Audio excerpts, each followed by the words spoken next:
Former Arkansas governor and presidential candidate Mike Huckabee joins me now from North Charleston, South Carolina. You really went after the president today on this issue of guns. Tell me why that resonates so much for you and why you think that that's the issue that's going to resonate with the people you want to go to the polls for you during the primaries and caucuses. I grew up with firearms, as most kids in my culture did coming up in the South and in rural America. I got my first BB gun at 5, a 22 at 7. I've understood the proper handling and care of firearms, and I always resent it when someone believes that the real reason we're having crime is because a lot of law-abiding, well-trained citizens are simply exercising their Second Amendment rights. That's not the cause of crime. We have thugs on the street. We have terrorists on the street. And frankly, to blame that on law-abiding citizens who are trying to protect themselves, I find it very offensive. When you're talking about this, we're talking about it on this pre-debate stage with Carly Fiorina and Rick Santorum, not part of that main debate stage to you. Rand Paul chose not to opt in at all, not even to participate. How did that feel to you in terms of getting your message across to the potential voters?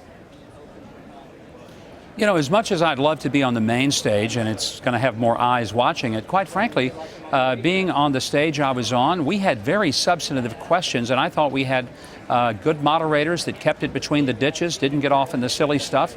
We didn't spend our whole time talking about what some other candidate said or whether we agreed with it. And I felt like that the American people who watched that debate, they were going to be able to know the difference and distinction between those of us who are candidates, know our positions on everything from taxes to how to fight terrorism, as well as how to bring up the middle class and give people at least a real shot at living the American dream again. Governor Huckabee, it's Steve Chaggaris. What do you think when you look at this field? You see Donald Trump and Ted Cruz at the top. What's going through sort of your mind as you see that? I mean, I asked this partially because you were sort of that guy 8 years ago. And I guess the question is, what are you thinking about those two at the top? What do you see? And why haven't you been able to tap into that this year?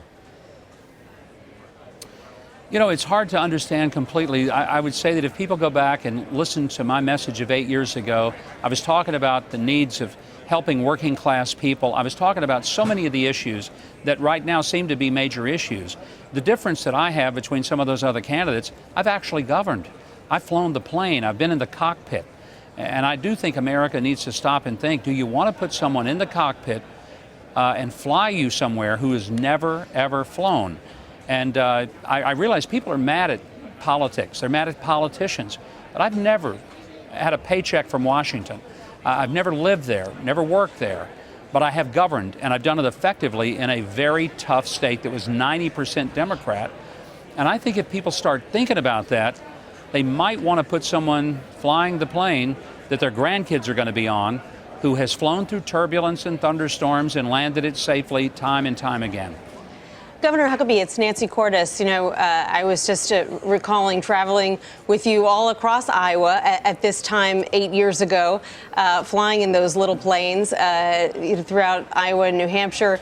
And you were really known back then as sort of a happy warrior and as someone who had moderate views on some issues and who had really bridged the divide between Democrats and Republicans when you were the governor of Arkansas. But you seem to be taking a bit of a different tack in this race. And you said, some controversial things that I think you never would have said 8 years ago, and it was a different time. But do you feel that you have had to alter your message to sort of fit in with the anger that clearly Donald Trump and Ted Cruz, for example, are tapping into? Do you feel that pressure?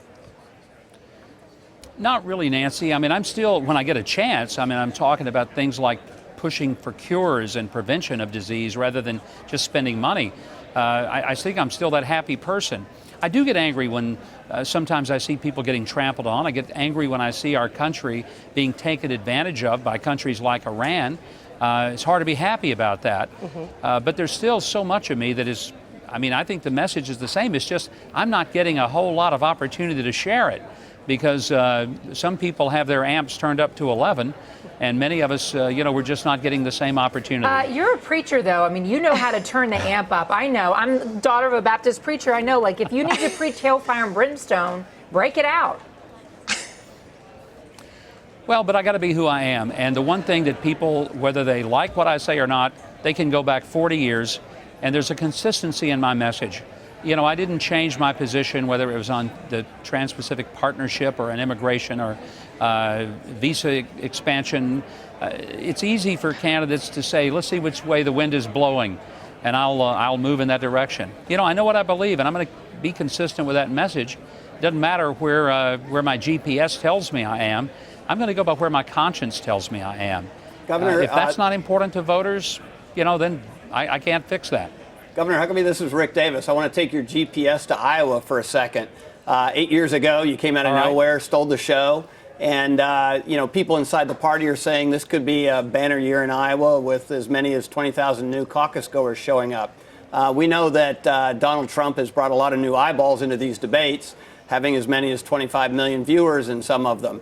Do you see that on the ground? I mean, you've got a great nose for this. You've been there. You've done it. Are you seeing the kind of thing that could significantly change the turnout in Iowa?